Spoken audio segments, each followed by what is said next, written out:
I've just hit delete on an entire script I'd written dedicated to a video about undervolting and overclocking both your CPU and your GPU, looking to get free performance. That's when I had a thought that meant I had to start all over again. My Windows install right now has a lot of bloat, to be honest. A lot of programs I've never used or barely used, some synthetic benchmarks, video games I've never played, programs that I've never used, various things like all the mice that I've got. I had a program for each one of them. And as well as everything else I'd installed, I feel like it was just dragging the PC down. With that in mind, I thought, can I start fresh and then optimize both hardware and software as far as I can without compromise to get the best performance for free? So that was the goal. That was the one goal. More FPS for less power draw.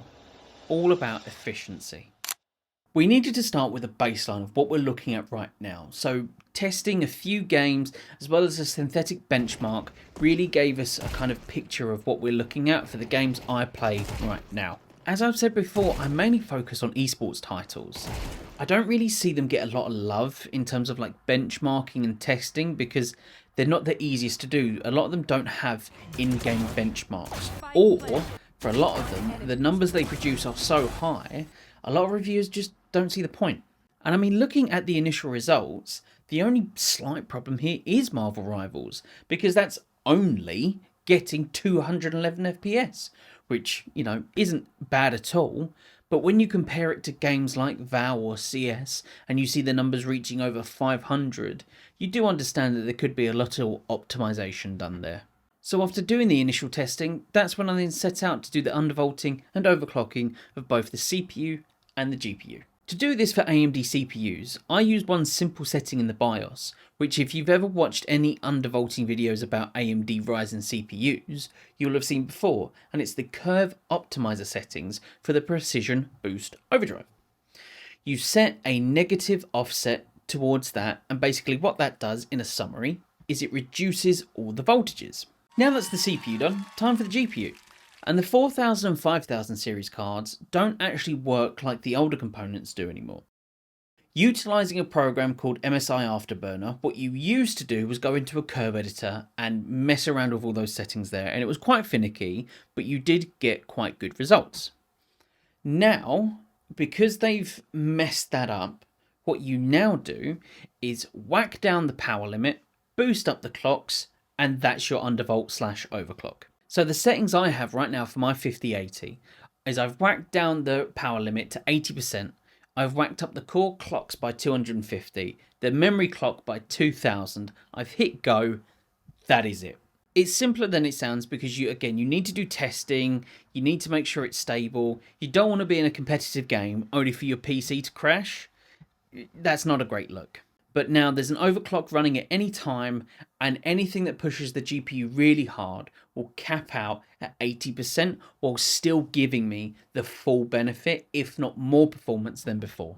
With that in mind, would you like to see the benefit of both of those? With some real basic settings changes and then some time spent stability testing, for free, I was able to get on average about 6.5% improvement in performance across the board. All of that whilst reducing heat, power draw, and at no extra cost. That's a value for me that's well worth it in the long run. So that's where my original idea kind of stopped. That was it.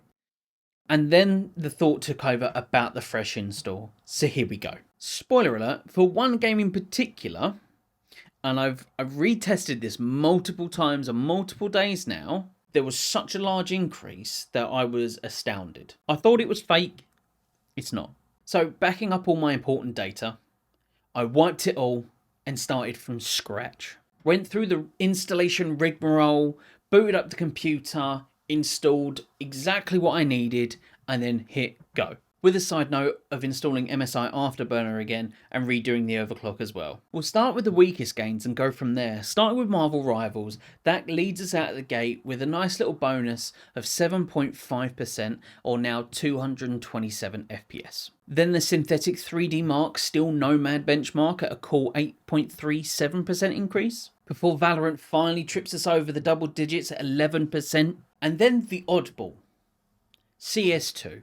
CS2 took us from the start of 528 FPS, all the way up to 761, a 44% increase.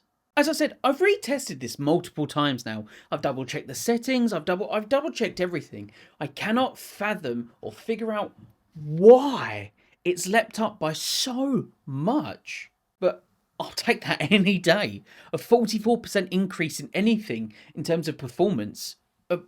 Baffling. So for a total increase of nearly 18%, doing almost nothing and costing nothing. That's such a good benefit in my eyes.